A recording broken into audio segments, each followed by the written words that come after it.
Bueno, y acá vamos a ver otro de los quistes, acá dice ontogénico, pero es odontogénico, que es el queratoquiste odontogénico. ¿Cuál es la sinonimia? Tumor odontogénico queratoquístico. Les cuento también por qué. Porque también estaba incluido antes como tumor odontogénico queratoquístico, pero bueno, es un queratoquiste odontogénico que se caracteriza básicamente por ser un quiste bastante agresivo localmente. ¿A qué me refiero con que sea agresivo localmente? A que produce una destrucción importante del tejido óseo en donde asienta. No solamente como quiste odontogénico solito, sino que este quiste tiene la capacidad de emitir brotes epiteliales que después se van formando como quistes satélites alrededor. Entonces, suele ser un quiste que tiene como características de agresividad importante. ¿Cuál suele ser la localización de este quiste o la ubicación más frecuente? Y bueno, puede estar en la zona posterior de la rama mandibular, que uno lo puede ver de esta manera como con una imagen radiolúcida, uni o multilocular. ¿Qué quiere decir que sea uni o multilocular? Se refiere a que podemos verlo. Vamos a escribir. Se refiere a que podemos verlo con un solo locus o lugar, así, o esta imagen que uno ve uno y después ve otro y después ve otro y después ve otro. A eso se refiere la imagen uni o multilocular. Un solo locus o varios lugares, ¿sí? Se denomina así locus. Y este término uni o multilocular lo vamos a ver también cuando veamos los tumores odontogénicos. Es decir, que la imagen uni o multilocular no solamente es específica de los quistes odontogénicos, sino que también pueden estar en relación con imágenes radiográficas que pueden presentar los tumores odontogénicos. Pero cuando hablamos de unilocular se refiere a un solo locus, cuando hablamos de multilocular a más de una de estas formaciones que se denominan locus. Fíjense, podemos tener en la zona posterior de la rama, como lo vemos acá con esta imagen que vendría a ser de tipo multilocular. ¿La ven ahí? Ahí, ahí, ahí, ¿sí? Sí, Esto corresponde a una imagen multilocular. ¿Entienden eso, no? sí, sí. Bien.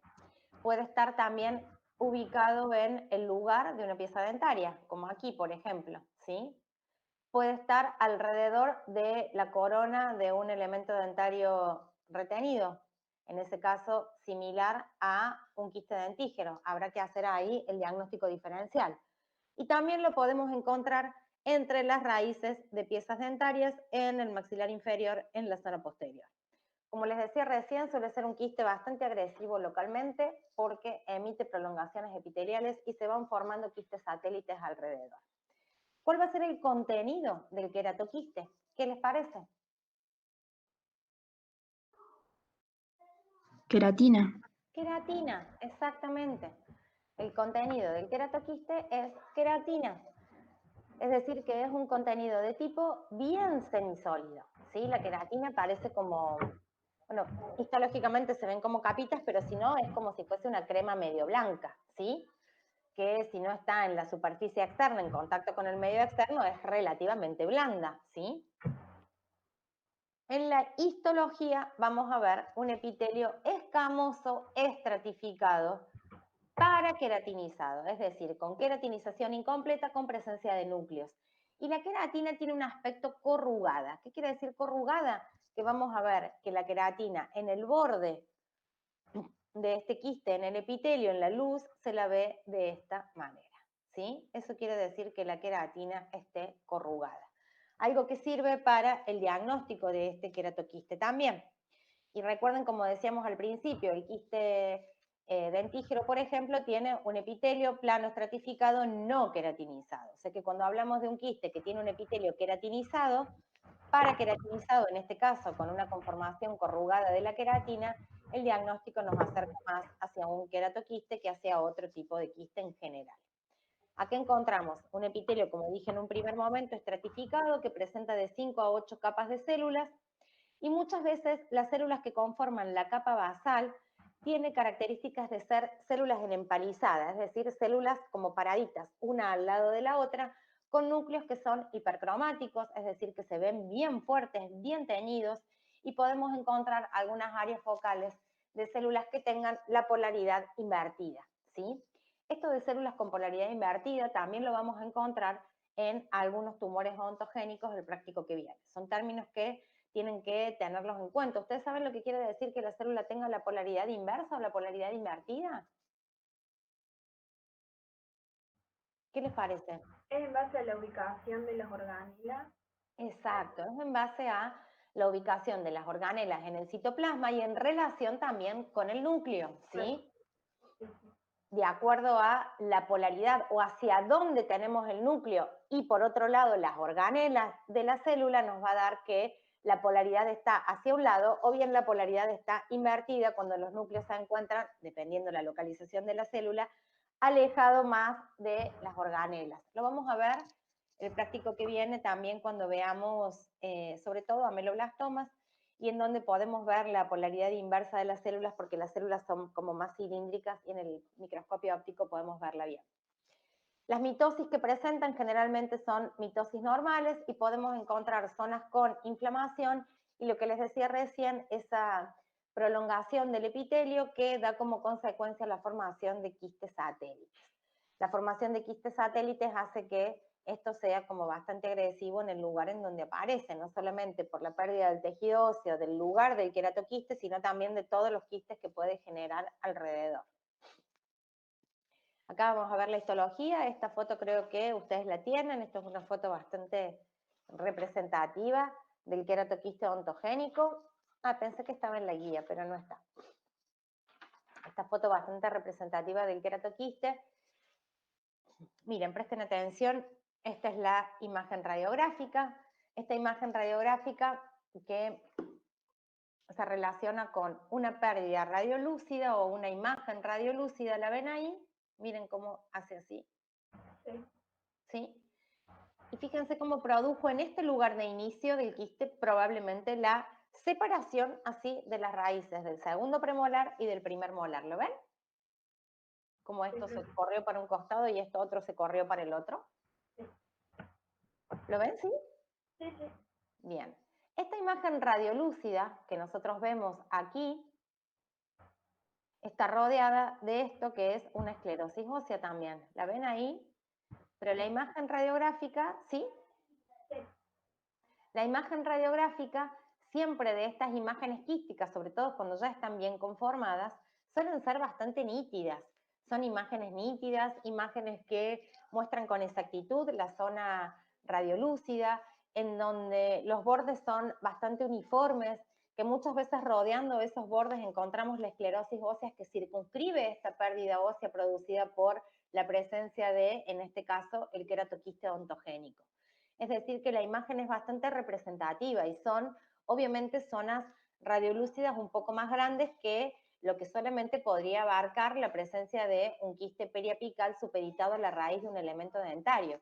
Fíjense que si uno mira esta radiografía con respecto a estos elementos, por más que tenemos ese elemento dentario, que es este que vemos acá, por más que tengamos este elemento dentario que tiene tratamiento de conducto y la presencia de un perno y una corona, que es una restauración protésica fija, ¿lo ven?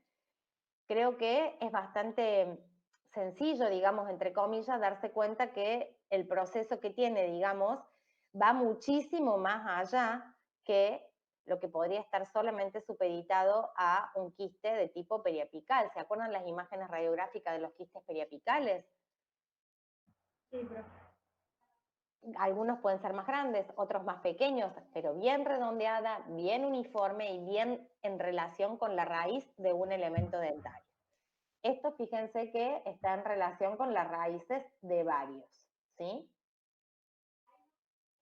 Después habrá que hacer el diagnóstico diferencial de lo que ocurre con las formaciones quísticas en relación con las raíces de los elementos dentarios y lo que ocurre con las formaciones quísticas en relación con el tejido óseo y lo que ocurre con los tumores odontogénicos y la relación con las raíces dentarias. Si ustedes se fijan, quizás esta no sé si sea la más representativa de todas, pero yo creo que aún, vamos a agrandar un poquito, yo creo que aún en esta pérdida o en esta zona radiolúcida, que significaría la presencia del quiste, yo no sé si ustedes alcanzan a ver cómo esto hace así y festonea las raíces de los elementos dentarios. ¿Lo ven o no a esto que les digo?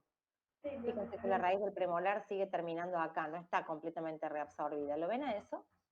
Sí, sí. Sí, profe. Las raíces del molar están como colgando adentro de la cavidad quística. Lo mismo ocurre con esto, ¿lo ven? ¿Sí? Sí. Sí.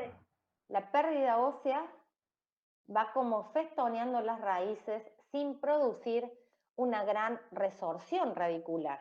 Y eso es un punto muy importante que sirve también para el diagnóstico diferencial de estas formaciones quísticas odontogénicas o de origen odontogénico con formaciones tumorales de origen odontogénico.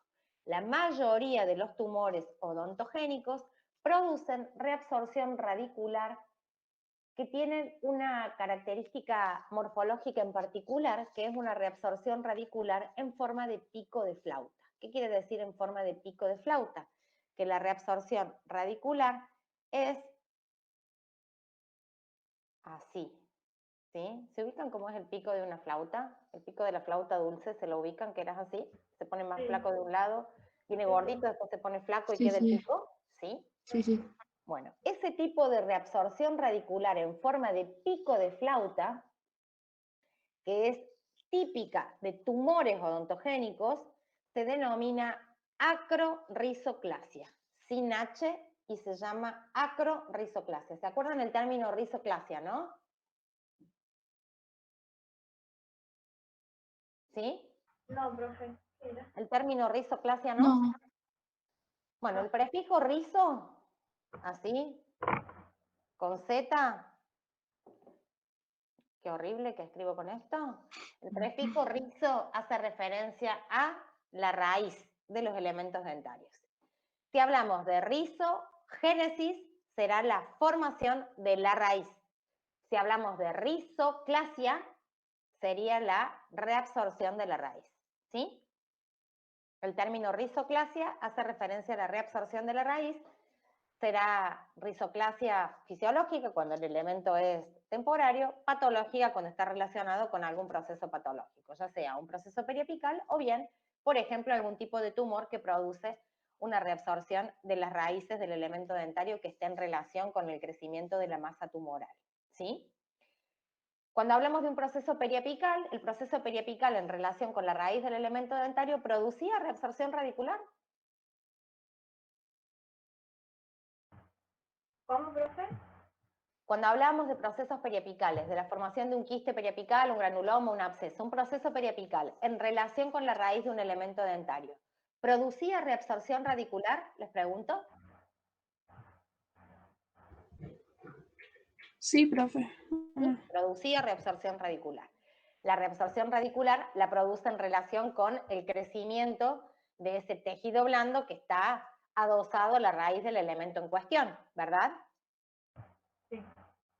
En el caso de los quistes de origen odontogénico, ¿sí? Como en este caso un queratoquiste, generalmente festonean las raíces de los elementos dentarios sin involucrarlas 100%, es decir, vemos esto que les decía recién, como si las raíces colgaran adentro de la cavidad quística. ¿Se dan cuenta?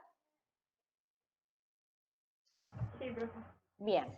Ahora, Sí, cuando profe. hablamos de un tumor odontogénico, digo para que a nivel radiográfico nos ayude también al diagnóstico de una cosa u otra, generalmente los tumores odontogénicos producen reabsorción radicular y producen una reabsorción radicular que se llama acro, es decir, acro, aquí adelante escribimos acrorizoclasia. ¿Qué quiere decir? Acrorizoclasia. Reabsorción radicular en forma de pico de flauta. Esa reabsorción en forma de pico de flauta, que generalmente es así, o sea, es como si fuese oblicua la reabsorción radicular, se relaciona con los tumores odontogénicos y no con los quistes de origen odontogénico. ¿Sí? Sí, Muy profe. importante que vayamos viendo esto en relación con los quistes y los tumores. Hace muchos años atrás esto era un práctico larguísimo que se daban los dos temas juntos, quistes odontogénicos y tumores odontogénicos. Después nos dimos cuenta que en realidad era muy largo, muchísima información y era mejor dividirlos en dos. Quedaron dos prácticos relativamente más cortos. Más corto suele ser el de quiste que el de tumores odontogénicos. Como les decía recién, acrorrizoclasia producen los tumores odontogénicos, sirve para hacer el diagnóstico diferencial con estas formaciones quísticas de origen odontogénico. Si vemos la histología de este queratoquiste, vamos a ver epitelio, plano, estratificado, escamoso. Fíjense la formación de la queratina. Fíjense lo que les hacía hace un rato en la otra diapositiva, cómo se ve la queratina con características de estar corrugada. ¿La ven? Esto es típico de los queratoquistes odontogénicos. Miren, ¿ven esto que les digo? De la superficie de la queratina siempre así, en forma corrugada. ¿Lo ven ahí también? Sí. ¿Sí? Sí, sí. Y si le ponemos un poquito de aumento, van a ver que toda la capa superficial tiene presencia de núcleos pignóticos, es decir, queratinización incompleta con presencia de núcleos. Fíjense la hipercelularidad o las características importantes de crecimiento de la capa basal. ¿Lo ven? Miren lo que es la capa basal en este epitelio. Miren lo que es la capa basal en todo el espesor del epitelio. ¿Lo ven o no? Sí, Sí, profe. sí. Se ve claro. Acá se ve clarísimo porque está muchísimo más gordo el epitelio que lo que vemos acá, pero acá la hipercelularidad y lo que vemos de capa germinativa es bastante impresionante. Esto nos da idea de que esto es algo que está activo, que crece, ¿sí?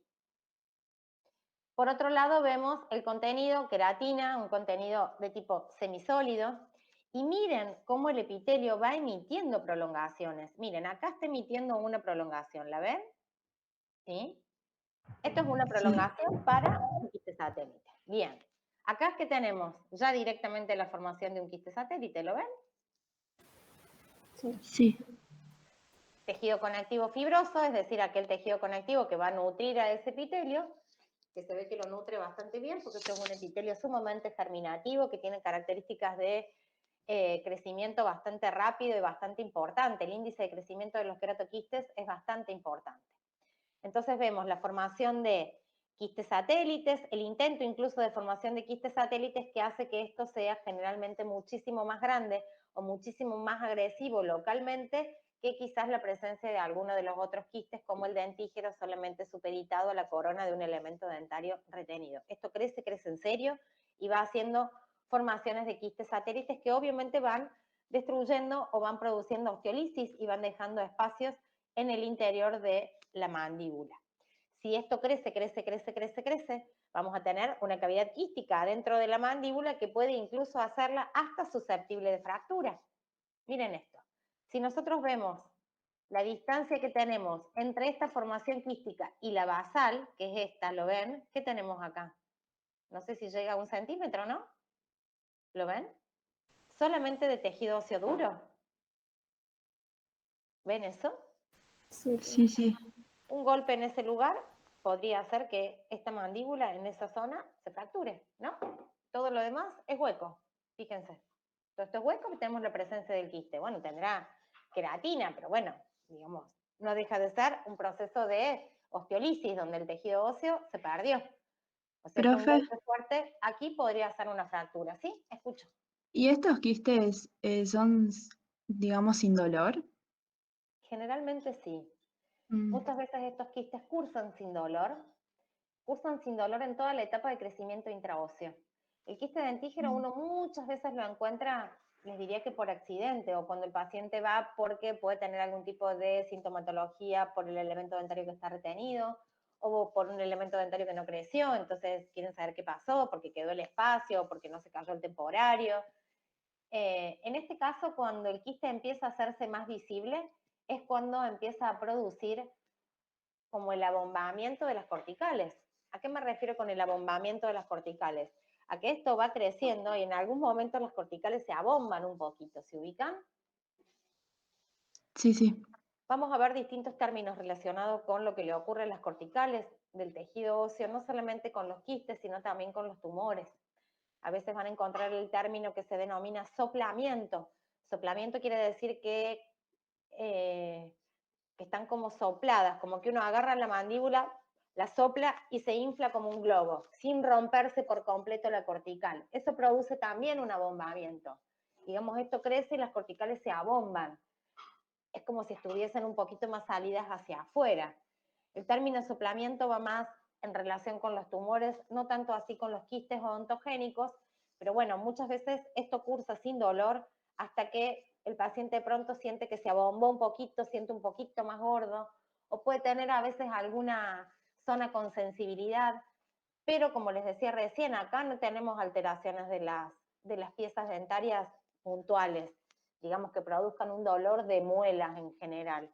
Entonces, a veces hasta que uno lo encuentra suelen ser bastante grandes si es que antes no lo encontró por accidente. A veces puede ocurrir que uno tome una radiografía de esta zona, quizás porque le pueda molestar este elemento dentario y uno se encuentra con una zona radiolúcida que llama un poquito más la atención y que no es solamente un proceso periapical. Entonces, bueno, ahí puede pedir otro tipo de radiografía para ver qué pasa alrededor. Pero sí, en su mayoría son asintomáticos, hasta que cuando empiezan a crecer y están en relación con alguna localización anatómica en particular, pueden producir sin duda dolor. Igual, la extirpación quirúrgica de este queratoquiste con estas características a veces lamentablemente exige que estas piezas dentarias se vayan.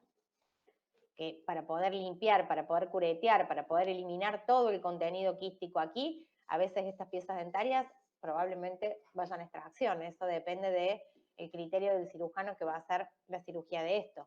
Y sí es muy importante la extirpación completa, porque si no hacemos la extirpación completa y van quedando algún restito de epitelio por ahí dando vuelta, obviamente, ¿qué va a ocurrir con este quiste? Va a recidivar, se va a volver a formar, ¿sí?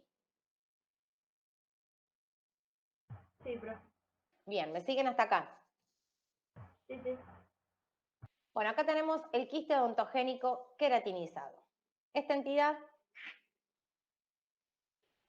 en la nueva clasificación de este 2017, no la van a encontrar en las clasificaciones anteriores al quiste odontogénico ortoqueratinizado. Voy a volver aquí atrás.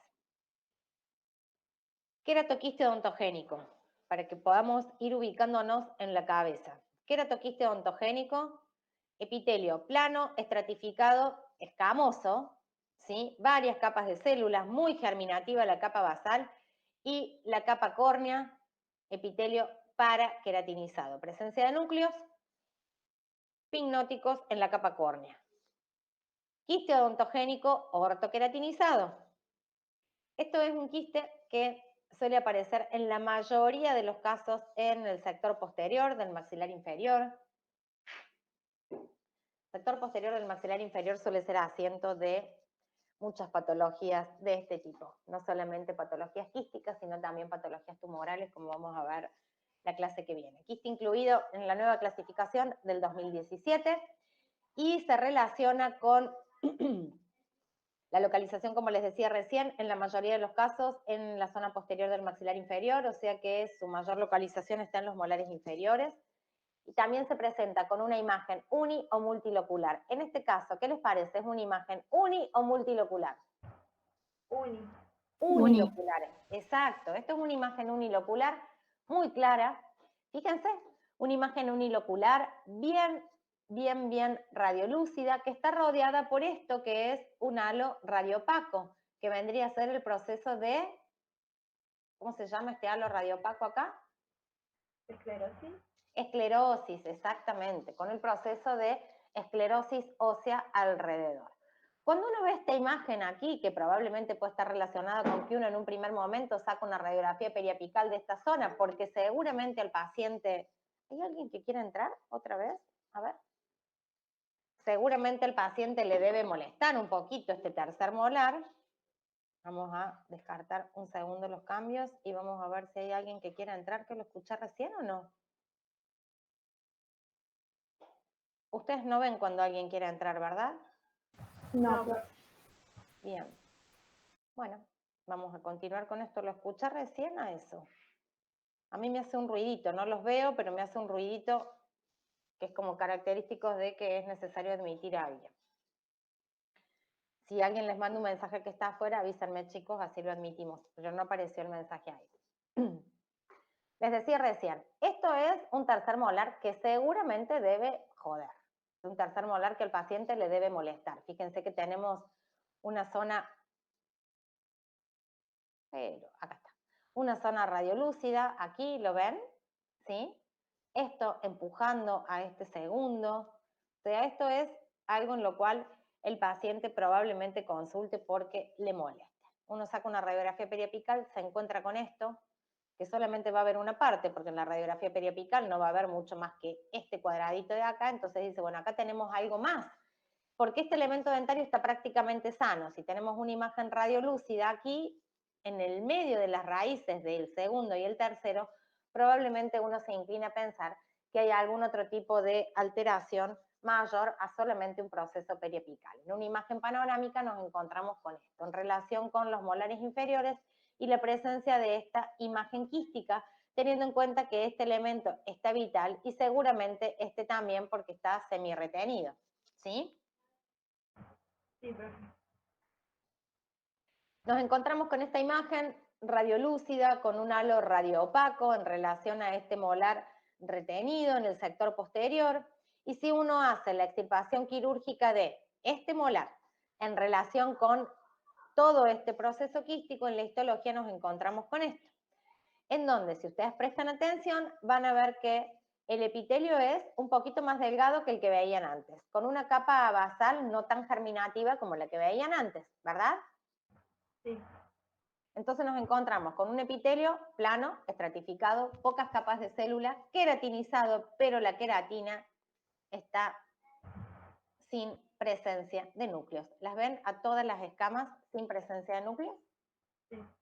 Y Sí. sumado a eso, la queratina no está corrugada, sino que sigue la ondulación del epitelio. ¿Lo ven? Miren, toda la forma que tiene la queratina acá, perfectamente escamas que no se desprenden, un epitelio que presenta de 5 a 8 capas de células y que va a estar rodeado por un tejido conectivo que tiene características de estar inflamado. El tejido conectivo vemos solamente algunas partecitas acá, y esto que vemos corresponde a la queratina en forma de ortoqueratinización, queratinización completa sin presencia de núcleos. Esas son las características que presenta este quiste odontogénico ortoqueratinizado. Para la tranquilidad histopatológica en general, es bastante más, es más frecuente el queratoquiste que este quiste odontogénico ortoqueratinizado, y es muy importante para el diagnóstico esto, que es la forma que adopta la queratina en la capa córnea. Fíjense que esto es muy característico, por eso les decía recién, y se los marqué para que lo vean. Puede haber algunas zonas que no lo tengan tanto, pero siempre vemos en algún lugar esta zona de queratina bien corrugada, cosa que aquí no se ve, y se ven perfectamente las escamas, cómo se van formando en la queratinización que es completa sin presencia de núcleos. Encuentran esto, ¿no? ¿Lo entienden a esto, verdad?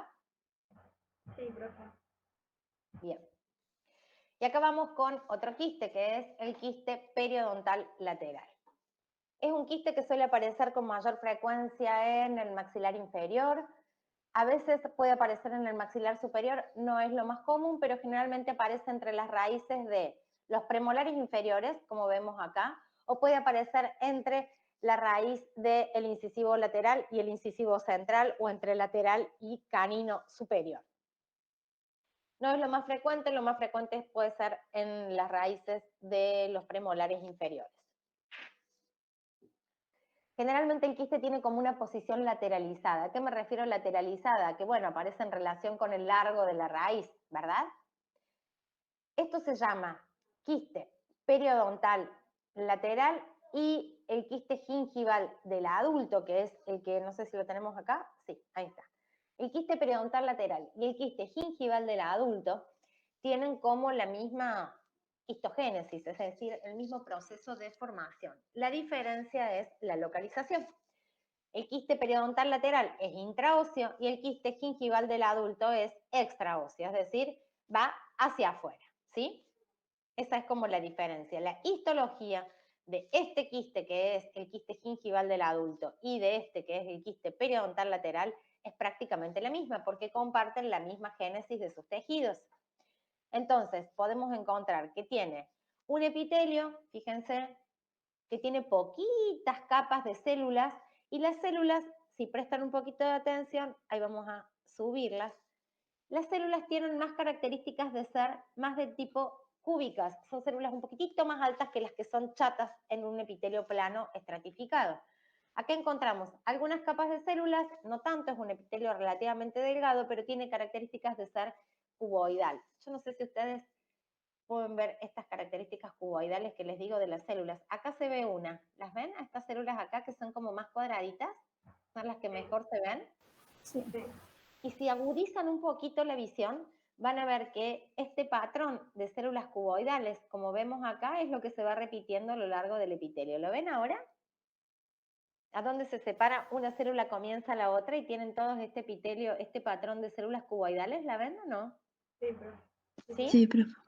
Es muy distinto a el epitelio que es plano, donde las células están chatas. Acá vemos un epitelio que tiene pocas capas, 1, 3, a veces un poquito más, pero en general suele ser como más del tipo delgado, como el que vemos acá. De células cuboidales, podemos encontrar algunas células claras, esas células claras pueden presentar glucógeno en su interior. Vamos a ver si encontramos alguna. Miren, acá hay una, ¿la ven o no? ¿Sí? Sí, profe. Son Sí. células que están claras en su citoplasma alrededor del núcleo. Acá vemos otras. Miren, ¿ven ahí? Algunas células claras que suelen presentar glucógeno en el citoplasma. Creo que esta es una de las más, justamente más claras de ver. Acá también vemos esta, vemos esta. Vemos más en esta zona en donde el epitelio está un poquitito más crecido que en estas en donde el epitelio está bastante más delgado. Acá se pueden ver algunas. Por debajo, un tejido conectivo que tiene características de ser bastante fibrosito por un lado, y este tejido conectivo es el que le va a dar la nutrición a este epitelio. Fíjense que tiene características de ser un tejido conectivo más de tipo fibroso. ¿Lo ven o no? ¿Sí?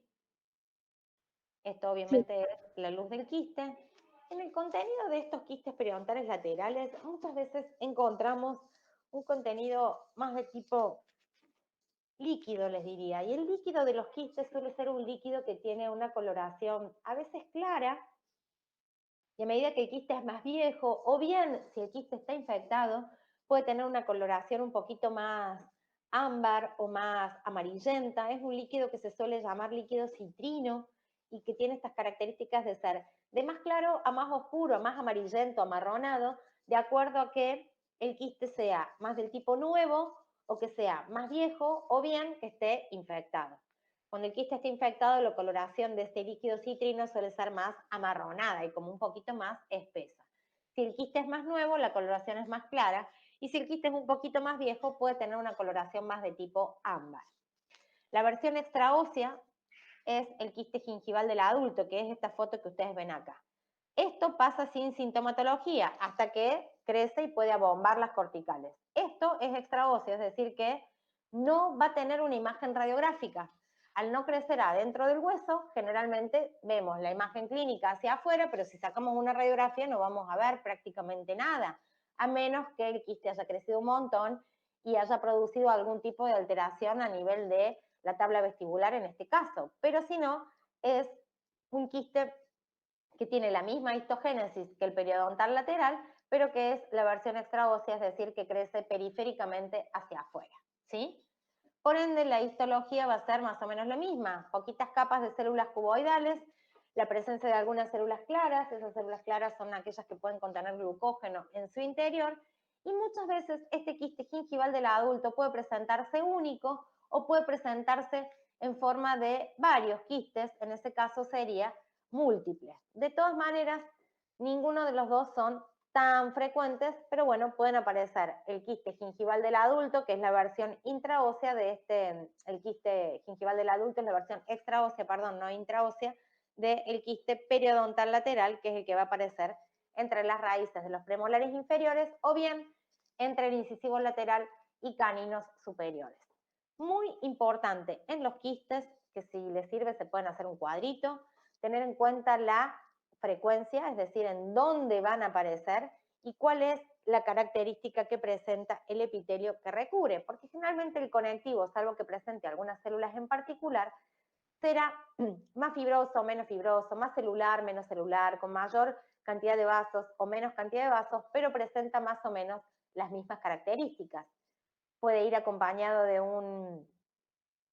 una reacción inflamatoria crónica con presencia de algunos linfocitos, quizás algunos plasmocitos, pero básicamente el cambio lo vamos a encontrar en el epitelio que rodea a la luz del quiste. Por eso es importante que quizás ustedes se hagan un cuadrito para ver, de acuerdo a cada uno de los quistes, cuál es el epitelio que tiene y cuál es la frecuencia, es decir, en dónde aparece este quiste. ¿Estamos? Sí, profe. Bien. Acá vamos a tener un quiste odontogénico glandular. Esto es un quiste realmente poco frecuente y tiene la característica de producir como contenido mucina, que muchas veces provienen de alguna glándula salival menor en relación a la formación de este quiste. Es un quiste pequeño que suele medir alrededor de 1 centímetro y que se localiza con mayor frecuencia en la zona posterior del maxilar inferior, aunque puede aparecer en la zona anterior del maxilar superior con muchísimo menor frecuencia. La imagen que nosotros estamos viendo histológica acá corresponde a la imagen histológica del libro de la Organización Mundial de la Salud. Creo que también está en relación con la poca frecuencia que tiene, ¿no?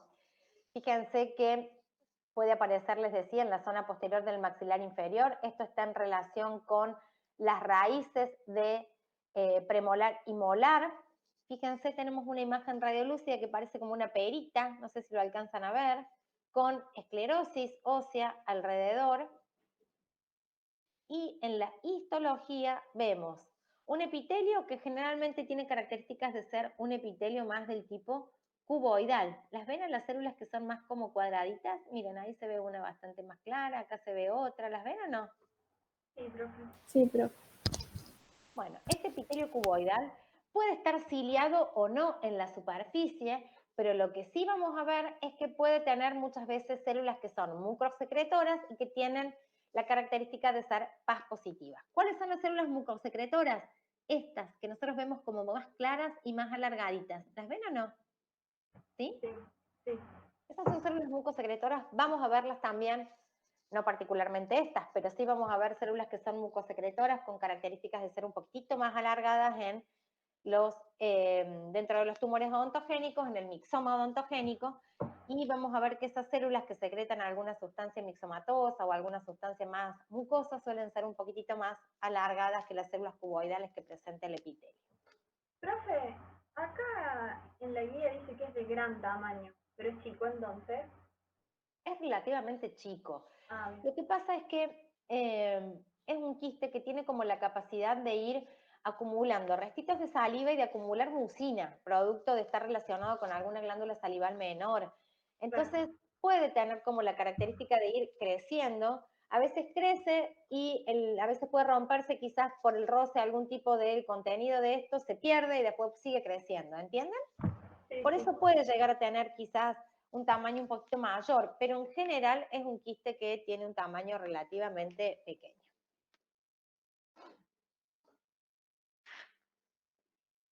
Bueno, acá tenemos otro quiste, también descrito desde antes, pero ahora como con una redescripción, que es el quiste odontogénico calcificante. ¿Lo tienen ustedes en la guía? Sí, como quiste odontogénico calcificante, y también lo van a encontrar con el nombre de quiste de Gorlin, ¿sí? O quiste odontogénico de células fantasmas calcificantes o tumor quístico odontogénico calcificante. Por eso les digo, esto tiene como clasificación y reclasificación, por eso está aclarado aquí que corresponde al quiste odontogénico calcificante en la nueva clasificación o reclasificación de la OMS del 2017, que es la última. Este es un quiste que tiene características bastante particulares y que se puede localizar en el maxilar inferior o en el maxilar superior, en la zona anterior. Puede estar asociado a la presencia de odontomas.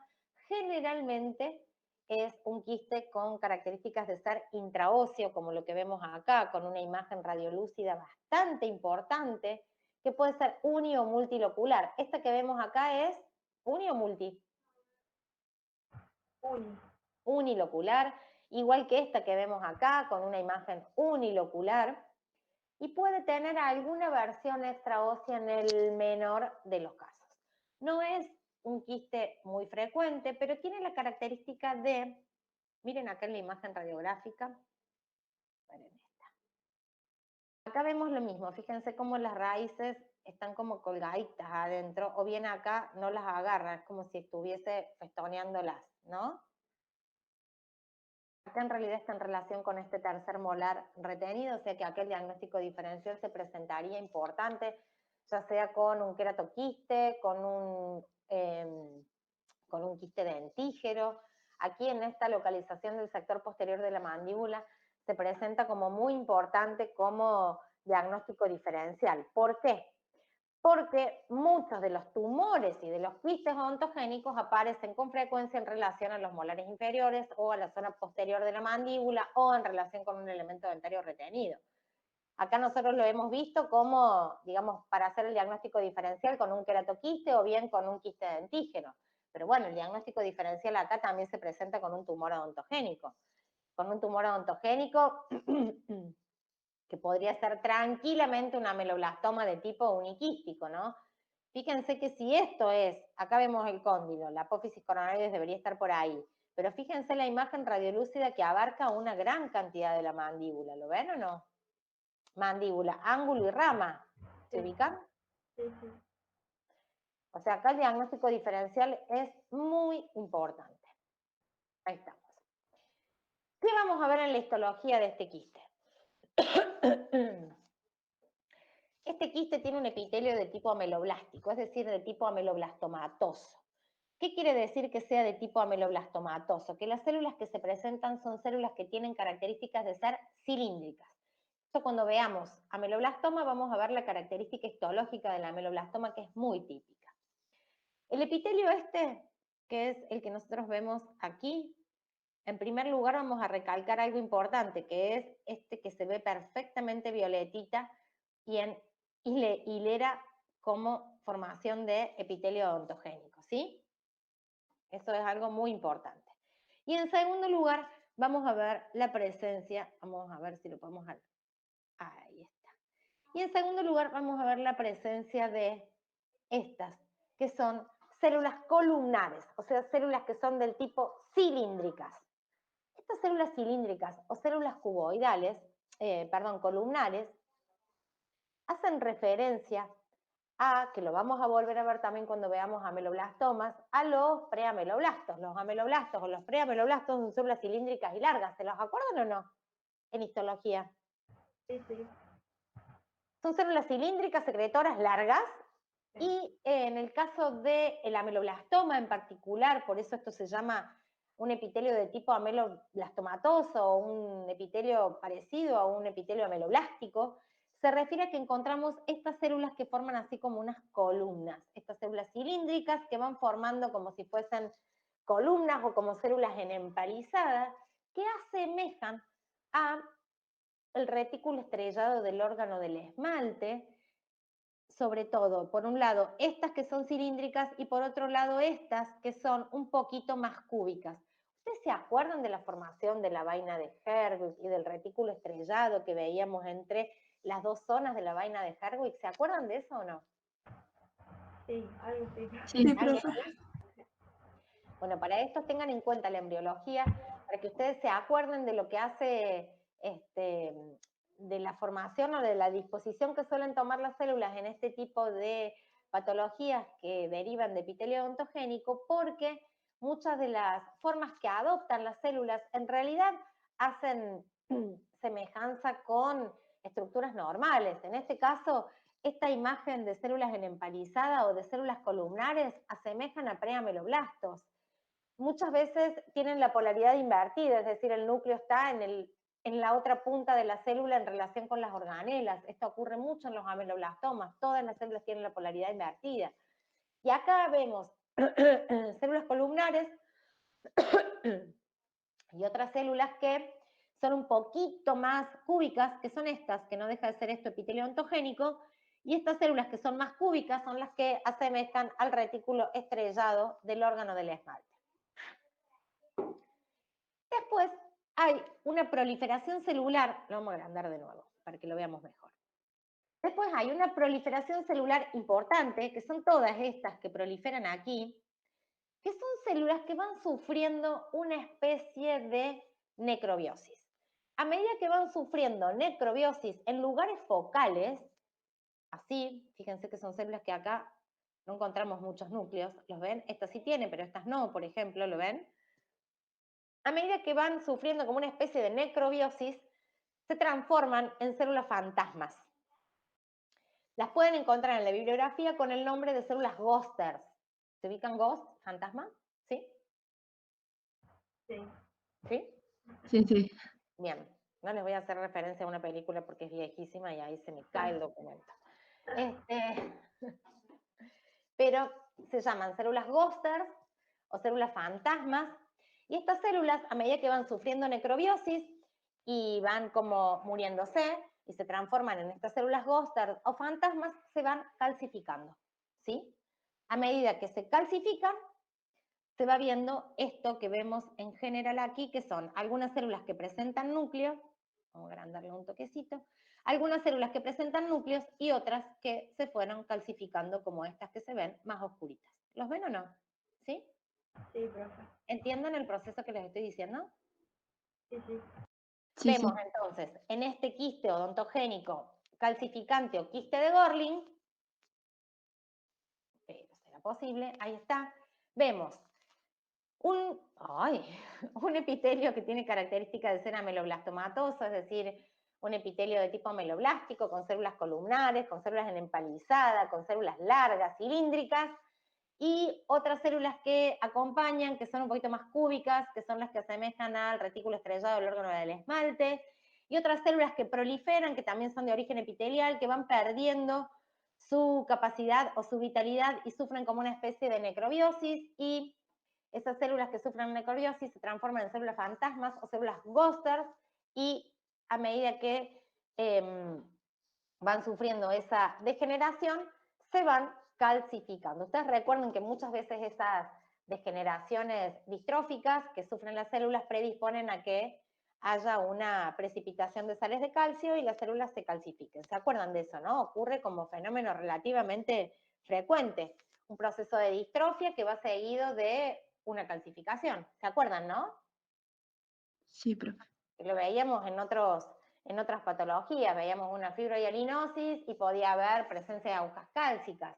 Bueno, muchas veces que hay algún tipo de alteración distrófica predispone a la precipitación de sales de calcio, así como en este caso las células sufren necrobiosis y se calcifican en distintos bloques.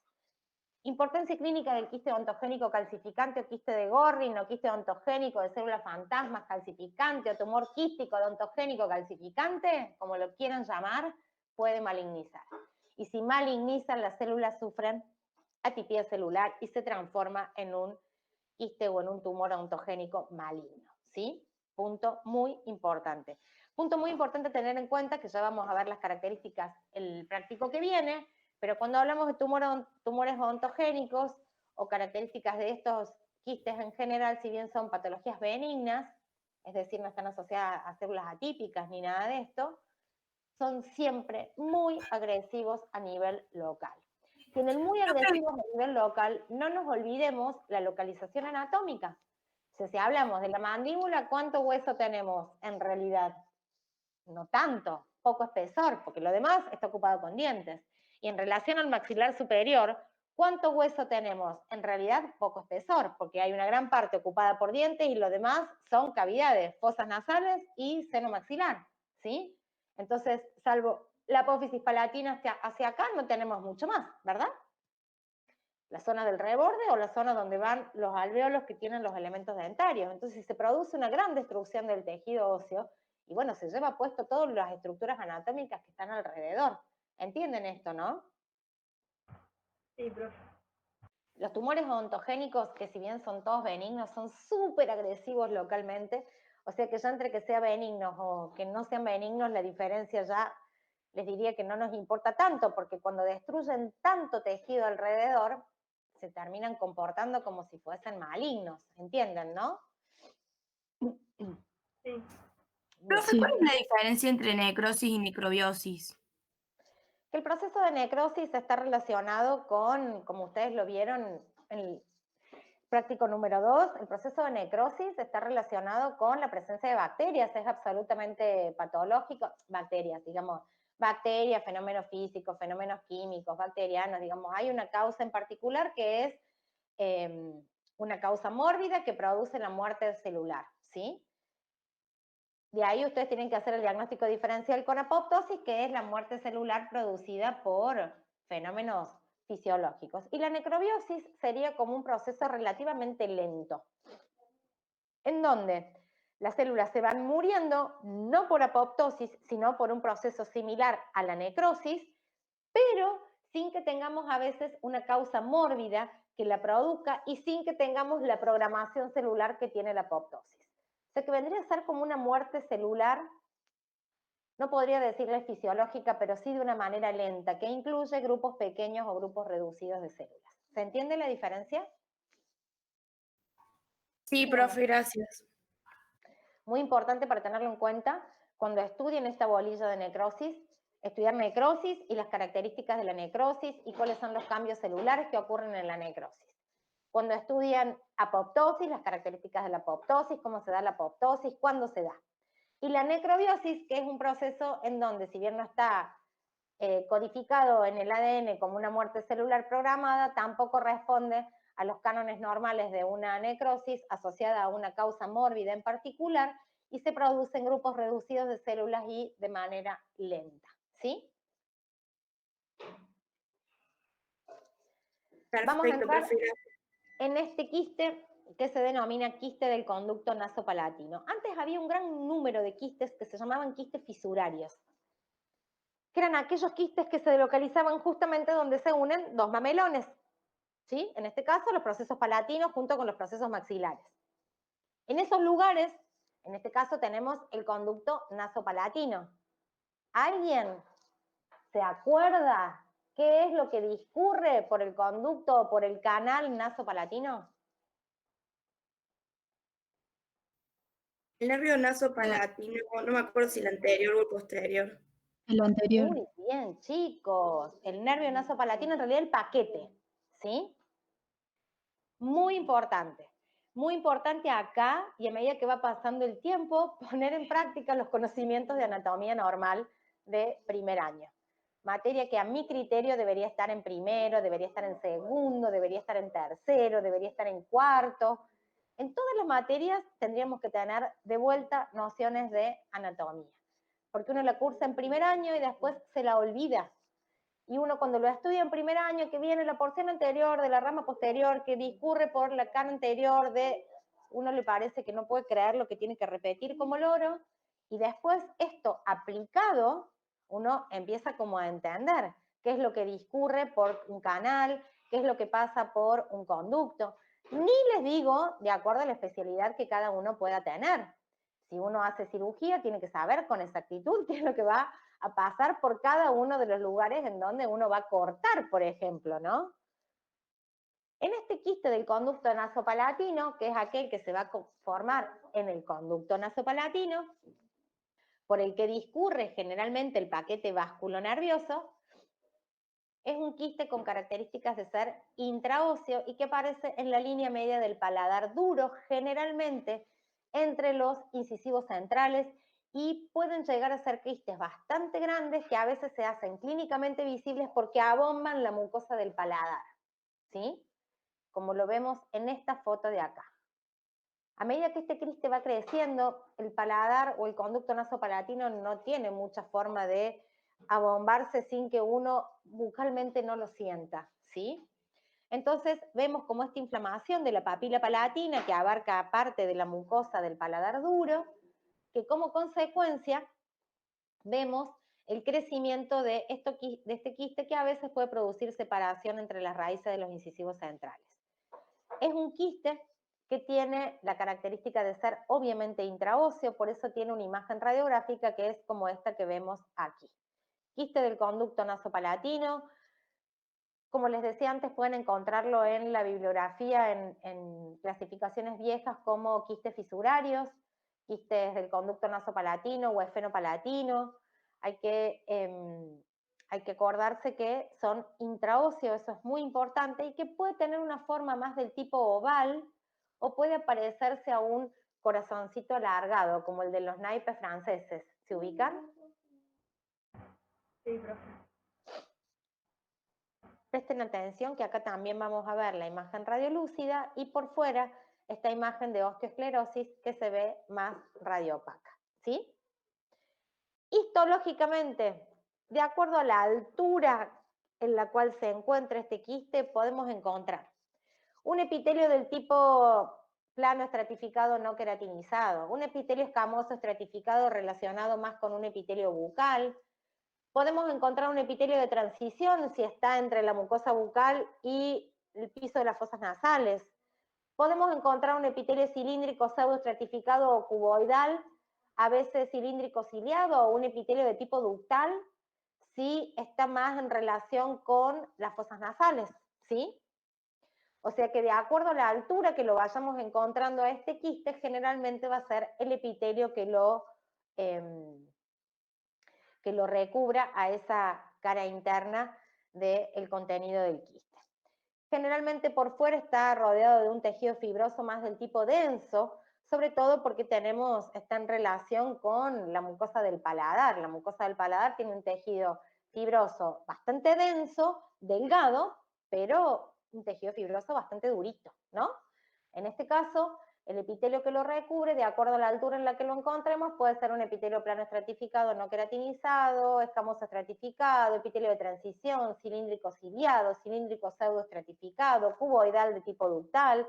Tenemos una gran gama de posibilidades de recubrimiento interno epitelial en este tipo de quistes que pueden estar más arriba o más abajo, y de acuerdo a eso se relaciona el epitelio que lo va a cubrir.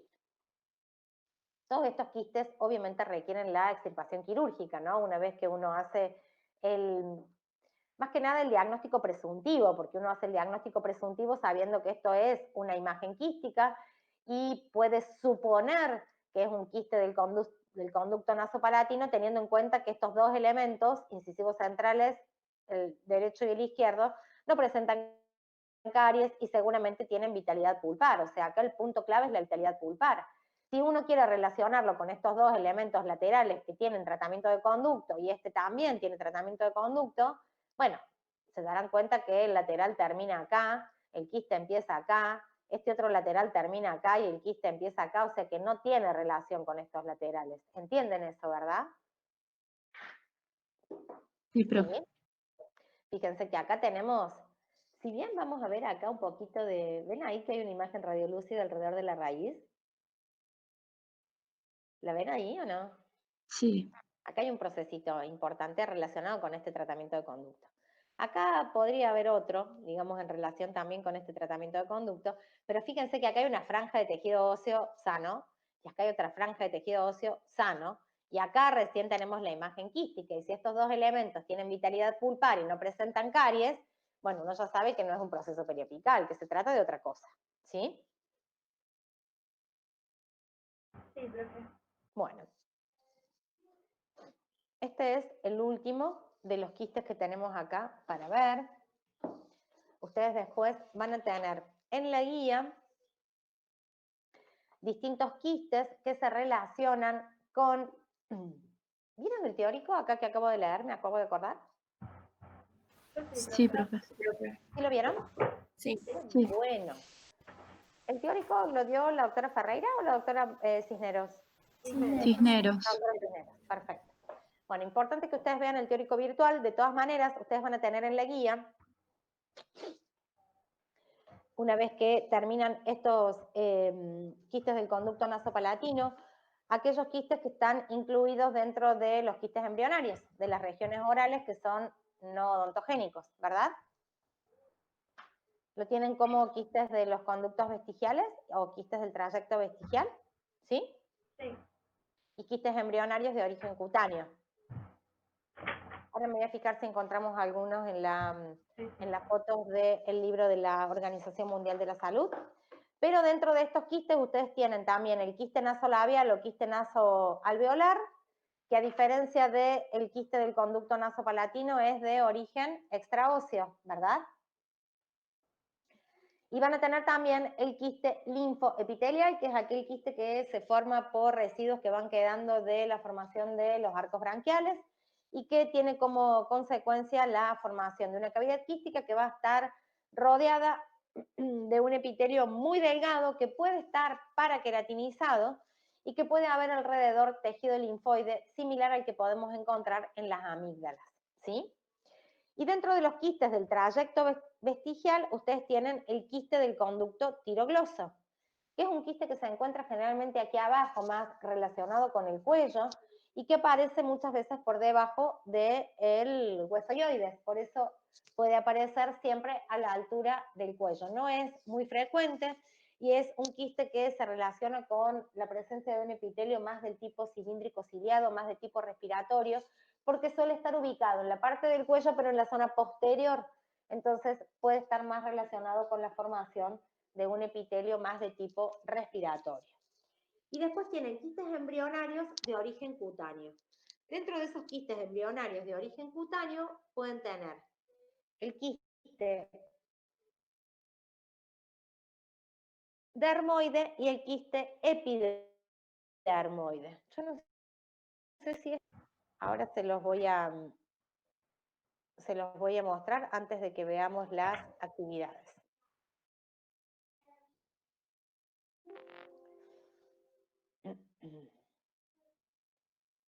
Espérenme que vamos a buscar esto y ahora los vamos a ver a estos otros quistes. Denme un segundo. Me da justo la luz y veo la mitad de las cosas. Esperen que los busco y ya se los muestro.